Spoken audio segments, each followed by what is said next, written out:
Hello friends, welcome to YouTube channel Satguru coaching Parivar. साथियों, जो आज हम पढ़ेंगे पंचलाइट, जो कि बोर्ड एग्जाम हिंदी 12th में अब की बोर्ड एग्जाम में आने के फुल चांसेस हैं और ये 5 अंक का पूछा जाता है साथियों। तो आप लोग इस टॉपिक को बहुत ही अच्छे से आज हम कवर करेंगे और इसको आपको याद नहीं करना है, एक बार में ही समझ में ना आएगा तो कहना आप। तो मैं इस टॉपिक को बहुत ही अच्छे से आपको एक कहानी जैसा, जिस प्रकार आप एक कहानी को याद करते हो, आज हम उसी तरह इस टॉपिक को कवर करेंगे। तो साथियों, आइए इस टॉपिक को हम स्टार्ट करते हैं। तो पंचलाइट कहानी, जो कि इसको स्टार्ट करते हैं। फणीश्वर नाथ रेणु जी द्वारा रचित पंचलाइट बिहार के एक पिछड़े गांव का सुंदर प्रवेश प्रस्तुत किया गया है। साथियों, जो कि फणीश्वर नाथ रेणु जी ने इस कहानी को इसकी रचना की है और इसको एक बिहार का एक गांव है जहां से इसको लिया गया है कहानी को। साथियों, तो कहानी को स्टार्ट करते हैं हम। महतो टोली कुछ आशिक्षित लोग हैं भैया। रामनवमी मेले के दिन पेट्रोमैक्स खरीदा जाता है, जिससे वो लोग पंचलाइट कहते हैं।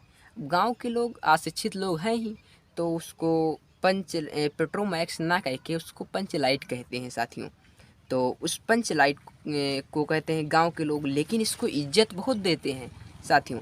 इस पंचलाइट को जो है इसको कहते हैं, इसको इज्जत, गांव के लोग इसको एक ऐसी वेशभूषा से, इज्जत की वेशभूषा से देखते हैं। जिस प्रकार 30 वर्ष पहले हमारे यहाँ जब कोई मोटरसाइकिल लेकर आता था तो गांव के लोग देखने जाया करते थे। तो अब तो सब जगहों पे उत्पन्न हो गई, ये व्यवस्था पूरी हो गई है मोटरसाइकिल। अब तो ज़्यादा कोई देखने नहीं जाता, बट 30 वर्ष पहले की बात है, जो कि कहीं पर आ जाए तो लोग देखने जाते थे। तो ऐसा ही ये भी है। तो आइए हम आगे बढ़ते हैं। कहते हैं पंचलाइट को गांव के लोग बहुत इज्जत देते हैं। पंचलाइट को देखने के लिए गांव के बूढ़े, बच्चे और युवा साथी सब लोग गए हैं, आ जाते हैं देखने के लिए। सब भीड़ इकट्ठे हो जाती है। गांव के मुखिया अपनी पत्नी को इस शुभ कार्य के लिए पूजा पाठ करने को कहते हैं कि गांव के मुखिया जो हैं भैया, वो कहते हैं भैया मैं देवी जी आइए पूजा करिए इसका, उसके बाद हम इसको जलाएंगे। तो उनको पूजा पाठ हो जाता है। फिर उसके बाद अब समस्या यह आती है भैया कि इसको जलाएगा कौन। कहते हैं सब कुछ हो गया, तो उसके बाद जलाने की सबसे बड़ी समस्या, क्योंकि पंचलाइट वहाँ सीधे साधे लोग हैं, पंचलाइट जलाना कोई नहीं जानता है। तो इस टोली में गोधन नामक युवक मुनरी नामक एक युवती से प्यार करता है। साथियों, ये लव आज से नहीं, आज से चला आ रहा है। प्यार बहुत गलत चीज़ होती है, बट जैसा भी है, तो ये बहुत ही पहले से चला आ रहा है।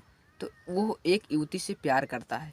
अब मुनरी जानती थी कि गोधन ये पंचलाइट हो जो भी है उसको जला सकता है, तो बट देखते हैं कैसे जलाएगा। लेकिन जब गोधन मुनरी के घर की तरफ से निकलता था पहले, तो उनके ऊपर आरोप लग गया था गोधन के ऊपर। जब मुनरी के घर की तरफ से गोधन निकलता तो वो इश्क भरे गान गाते हुए निकलता था। बहुत इश्कबाज क्वालिटी का था गोधन। तो वो मुनरी के घर से जब निकलता तो इश्क भरे गाने गाता और उसको निकलता देखते हुए, तो ये उसकी मुनरी की माँ को अच्छा नहीं लगता। कहते ये पता नहीं कौन है बकलोल, जो हमारे लड़की को देखता है तो ये गाना गा के किसी को भी अच्छा नहीं लगेगा। अगर किसी के माँ के सामने किसी लड़की को देखकर कोई गाना गाएगा प्यार वाला, तो भैया कैसे अच्छा लगेगा, झगड़े भी होंगे। अब मुनरी की माँ ने मुखिया से शिकायत कर दी और गोधन का हुक्का पानी बंद करवा दिया।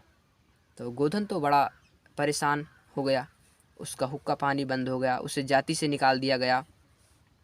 अब मुनरी ने मुखिया तक यह बात पहुंचा दी किसी तरह से। मुनरी तो अब जैसे दोनों एक बातचीत हुआ करती थी, तो वो मुनरी गोधन के बारे में जानती थी और गोधन मुनरी के बारे में जानता था साथियों। तो ये लोग आप भी जानते होंगे। तो पंचलाइट जला सकता है गोधन, वो मुनरी जो थी ये एक मुखिया तक पहुंचा दी इस खबर को। तो आगे देखते हैं। गोधन को बुलाया गया, मुखिया जो थे उन्होंने गोधन को बुलाया। अगर इस पंचलाइट को जला दोगे, गोधन से मुखिया ने कहा कि अगर तुम इस पंचलाइट को जला देते हो तो तुम्हारा 7 खून माफ़ कर दिया जाएगा। मतलब कि तुम्हें फिर जाति में मिला लिया जाएगा। तो गोधन ने अपनी चालाकी से पंचलाइट को भैया जला दिया और फिर क्या था, पंचलाइट जलते ही पूरे वहाँ पर उजाला हो गया। सभी लोग खेलने कूदने लगे, एक मस्ती करने लगे एक प्रकार से। तो वहाँ पर उजाला हुआ और खुशी छा गई सब। फिर उसके बाद मुखिया जी ने प्रसन्न होकर कहा, तुम्हारा 7 खून माफ़, तुमको मैं फिर जाति में ले रहा हूँ अपनी। और उन्होंने कहा, खूब गाओ सलीमा का गाना। और फिर भैया मुनरी की माँ ने शाम के भोजन के लिए गोधन को आमंत्रित कर दिया। बस इस साथियों, आई होप ये छोटी सी जानकारी हमारे द्वारा बताई गई आपको पसंद आई होगी। तो आप लोग लाइक करना और अपने दोस्तों से शेयर करना। Thank you for watching this videos. Thank you.